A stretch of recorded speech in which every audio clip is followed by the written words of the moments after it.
Megan opened her apartment, and the first thing that caught her eye was a pair of unfamiliar women's shoes in the hallway. She raised her eyebrows in surprise and closed the door behind her. "Riley," she called out to her fiancé, and he promptly appeared before her with a somewhat guilty expression on his face. "Sunshine, please don't be upset. I beg you," he chuckled. "Who do we have here?" she asked indignantly, but, without waiting for an answer, walked into the living room. Seated in an armchair was his ex-wife, Summer, and next to her on the couch was their daughter, Beatrice. Megan was almost jaw-dropping, either from indignation or astonishment. "Can someone explain to me what's going on here?" she asked, scrutinizing the scene. "Sweetheart, can Summer and Beatrice stay with us for a little while? Just a couple of months until spring, you know. Nowhere else for them to go. You know what happened. We can't kick them out on New Year's Eve. They're not strangers. They're family. Just until New Year's Eve, only 2 days left." The living room was already adorned with a decorated Christmas tree. The garlands illuminated the entire room with golden lights. Yet even this festive atmosphere couldn't make the situation more acceptable. "No, it's not possible," Megan replied sharply, rolling her eyes at him with frustration. "Sunshine. Well, just think, where will they go? It's cold outside, and she has no money at all. I would lend her, but I spent it all on gifts, you know." "Just for a couple of months," pleaded Riley. "I thought I made myself clear. No, it's not possible. This is my apartment, and that creature's feet won't be here right now." "Pack up and leave without unnecessary preliminaries," replied his fiancé firmly. Riley looked at Megan disapprovingly. She had always been so kind and generous, sympathetic even. Now she was unexpectedly resolute, and he was confident she would agree. He didn't expect such a vehement protest. "Who else is talking here?" Summer asked, scrunching her face in disgust. "Are you also deaf? Moreover, get out of my apartment." "Who am I talking to, Megan? You probably forgot that we went to the registry office yesterday. So we'll get married soon. We should make decisions together," Riley said indignantly. Megan looked at him straight and smirked. "We're not married yet, and you're already bringing your ex-wife and daughter home for temporary residence. Something tells me there won't be any wedding." He sensed a clear threat, but wasn't bothered by it. Riley decided that by any means, he would convince Megan to shelter his ex-wife and daughter. "Did you file an application?" Summer asked in surprise. "Yes, yesterday," he replied. "Well, congratulations, then. I guess your congratulations are not needed by anyone," she retorted dismissively.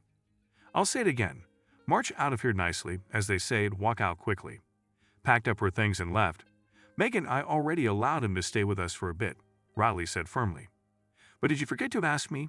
This is actually my apartment, and I will decide who will live here and who won't. I could understand if you brought your mom or sister here, but certainly not your ex-wife, especially such a dim-witted and shameless one." "I would have asked," Summer intervened. Beatrice didn't like quarrels. She left the living room and went to the kitchen to hide from this scandal. "Ask for as much as you can. I'm telling you what I see. What an idiot you have to be to squander the apartment your husband left you after the divorce. Where was your head? Forgot your cap for another one," his ex cut in. "This is not your business," she retorted. "So, lead nicely. From you, Riley, I didn't expect such audacity. I'll give you 5 minutes. Either leave on your own or all of you get out of here together." I'm getting more irritated. What annoyed Megan the most was the dumb expression on Riley's face. It was as if he had turned into an impenetrable ram. "So, Megan, please set aside your pride for a moment, and let's talk calmly," he suggested. "Fine, I'll speak calmly. You listen carefully. I'll paint you the whole picture so that you don't think I'm exaggerating. You divorced this half-wit and left her the apartment that your parents bought, even though she didn't invest a penny in it.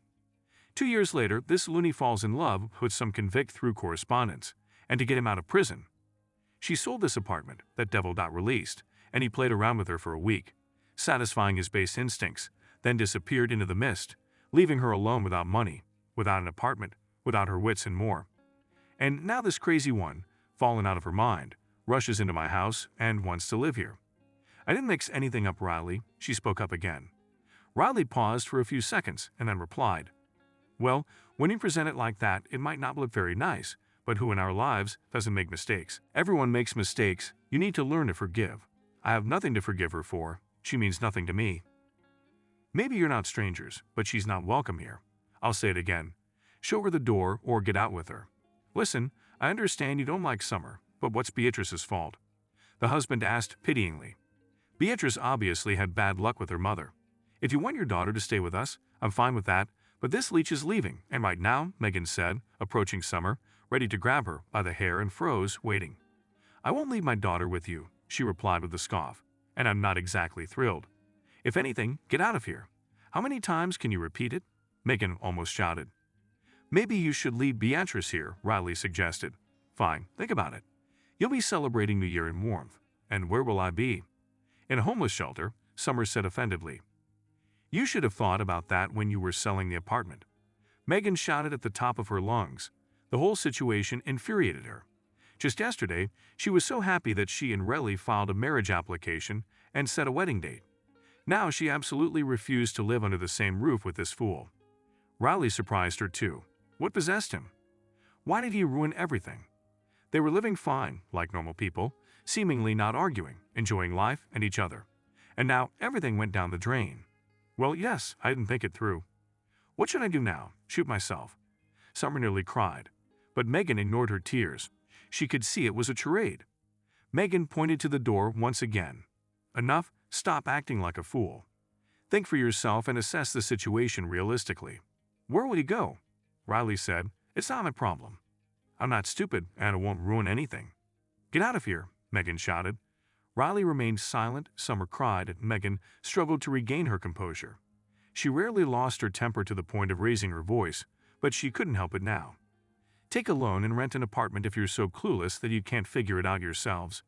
I see her idiocy is contagious. She can't even get a loan. She owes 3 banks already, Riley confessed. I told you she's clinically dumb.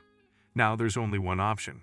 You all leave right now, and there won't be a wedding between us. It's over, Megan declared, surprising her fiancé even more. Megan, why are you doing this? Why so harsh? Riley questioned. Because otherwise, it won't work.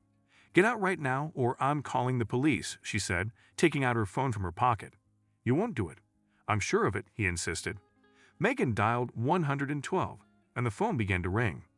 Okay, don't call. We're leaving. But where will we go? Summer squealed. I was planning to stay here. This place suits me. We'll figure it out, Riley said, and went to pack his things. 10 minutes later, he emerged from the bedroom with a travel bag. Megan could only hope he didn't take anything of hers, but she didn't bother checking. A few minutes later, the apartment was empty.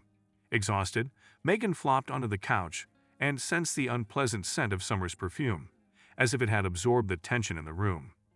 She wrinkled her nose, got up, and opened the window to thoroughly ventilate the room.